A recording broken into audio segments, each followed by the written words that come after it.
បងប្អូនជនរួមជាតិជាទីគោរពស្រឡាញ់ថ្ងៃនេះ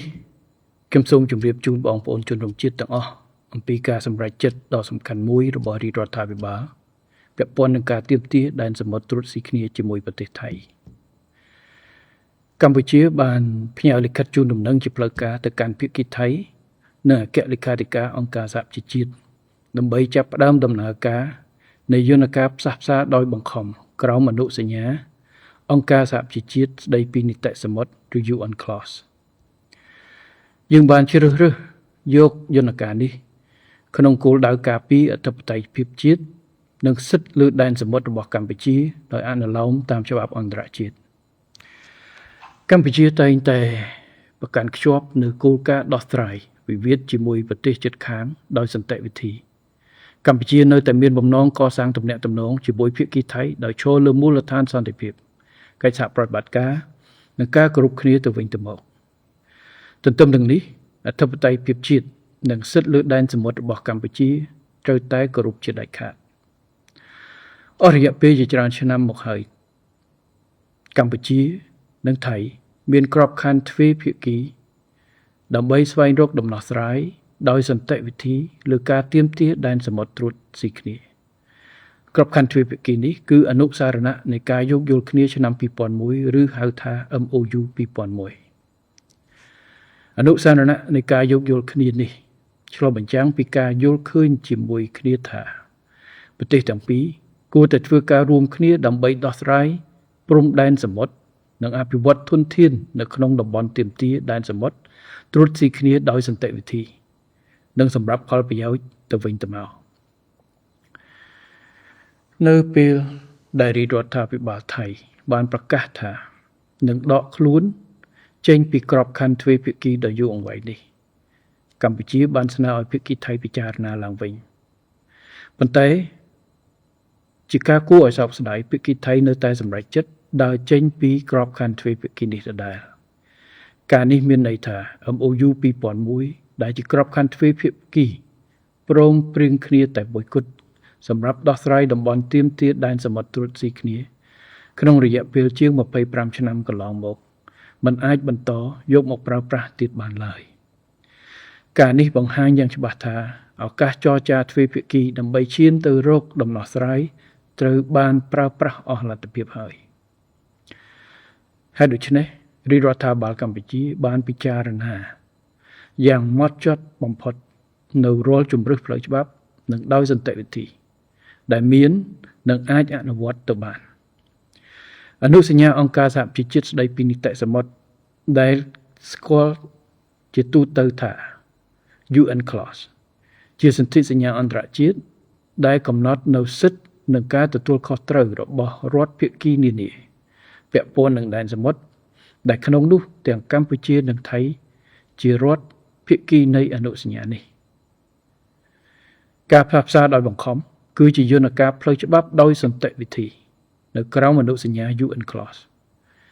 យន្តការនេះនឹងអនុញ្ញាតឲ្យប្រទេសទាំងពីរបង្ហាញជំហររបស់ខ្លួននៅចំពោះមុខគណៈកម្មការឯករាជ្យមួយដែលមានសមាជិកជាអ្នកផ្សះផ្សាចំនួន5រូបនិងសុទ្ធតែជាអ្នកជំនាញឈានមុខផ្នែកច្បាប់អន្តរជាតិការប្រើប្រាស់យន្តការផ្សះផ្សាដោយបង្ខំលើកដំបូងបង្អស់ត្រូវបានអនុវត្តដោយជោគជ័យក្នុងករណីវិវាទរវាងប្រទេសទីម៉័រខាងកើតនិងអូស្ត្រាលីតាមរយៈដំណើរការនៃយន្តការនេះប្រទេសទាំងពីរបានដោះស្រាយព្រំដែនសមុទ្រដោយសន្តិវិធីនៅឆ្នាំ2018តាមរយៈការប្រើប្រាស់យន្តការផ្សះផ្សាដោយបង្ខំនាពេលនេះជាករណីទី2ក្នុងប្រវត្តិសាស្ត្ររបស់ UNCLOS កម្ពុជាសង្ឃឹមយ៉ាងមុតមាំថាដំណើរការនេះនឹងបង្ហាញជាថ្មីម្ដងទៀតនៅតម្លៃពិតប្រាកដនៃច្បាប់អន្តរជាតិនិងការដោះស្រាយជម្លោះដោយសន្តិវិធីការប្រើប្រាស់យន្តការផ្សះផ្សាដោយបង្ខំនេះមិនមែនជាការបង្កើនភាពតានតឹងនោះទេប៉ុន្តែផ្ទុយទៅវិញជាការខិតខំប្រឹងប្រែងដោះស្រាយជម្លោះតាមរយៈការចរចារវាងប្រទេសទាំងពីរក្រោមការសម្របសម្រួលរបស់អ្នកជំនាញផ្សះផ្សាអន្តរជាតិនេះក៏មិនមែនជាសកម្មភាពឯកតោភាគីដែរប៉ុន្តែជាការខិតខំប្រឹងប្រែងដោះស្រាយជម្លោះដោយសន្តិវិធីតាមរយៈច្បាប់អន្តរជាតិ និងដោយសុឆន្ទៈពិតប្រាកដខ្ញុំសូមបញ្ជាក់ថាការប្រើប្រាស់យន្តការផ្សះផ្សាដោយបង្ខំនៅក្រៅមនោសញ្ញា UNCLOS មិនមានន័យថាកម្ពុជាងាកចេញពីការសន្ទនានោះទេប៉ុន្តែផ្ទុយទៅវិញកម្ពុជាកំពុងនាំយកការសន្ទនាចូលទៅក្នុងក្របខ័ណ្ឌអន្តរជាតិដែលមានរចនាសម្ព័ន្ធច្បាស់លាស់និងដែលទទួលស្គាល់ដោយប្រទេសទាំងពីរកម្ពុជានិងថៃនឹងទទួលបាននូវផលប្រយោជន៍ពីដំណោះស្រាយយុត្តិធម៌និងយូរអង្វែងដែលព្រមព្រៀងគ្នាក្រោមការណែនាំរបស់អ្នកជំនាញផ្សះផ្សាអន្តរជាតិនិងដែលអនុលោមតាមច្បាប់អន្តរជាតិដំណោះស្រាយដោយសន្តិវិធីជាផលប្រយោជន៍រួមដល់ប្រទេសទាំងពីរនិងរួមចំណែកដល់សន្តិភាពនិងស្ថិរភាពតំបន់ដំណោះស្រាយដោយសន្តិវិធីនេះនឹងការពារអធិបតេយ្យភាពពង្រឹងទំនុកចិត្តបើកឱកាសប្រើប្រាស់ធនធានថាមពលគាំទ្រដល់ការអភិវឌ្ឍនិងបង្កើតឱកាសការងារថ្មីមិនត្រឹមតែសម្រាប់ពេលបច្ចុប្បន្ននោះប៉ុណ្ណោះទេ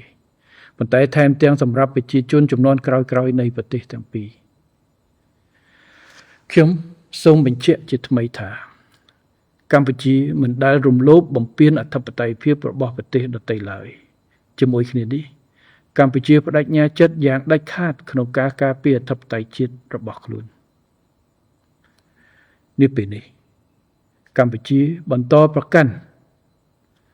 គោលជំហរទទួលខុសត្រូវដ៏មុតមាំនេះដោយមិនមែនតាមរយៈការប្រើកម្លាំងតែប្រើច្បាប់ដោយមិនមែនតាមរយៈសកម្មភាពឯកតោភាគីតែតាមរយៈការរួមគ្នាដោះស្រាយដោយសន្តិវិធីខ្ញុំសូមអំពាវនាវដល់បងប្អូនជនរួមជាតិទាំងអស់ឲ្យបន្តរក្សាសាមគ្គីភាពជាធ្លុងមួយប្រកបដោយទំនុកចិត្តខ្ពស់និងភាពរឹងមាំការការពារអធិបតេយ្យភាពជាតិគឺជាកាតព្វកិច្ចរបស់ជាតិយើងទាំងមូលសូមអរគុណ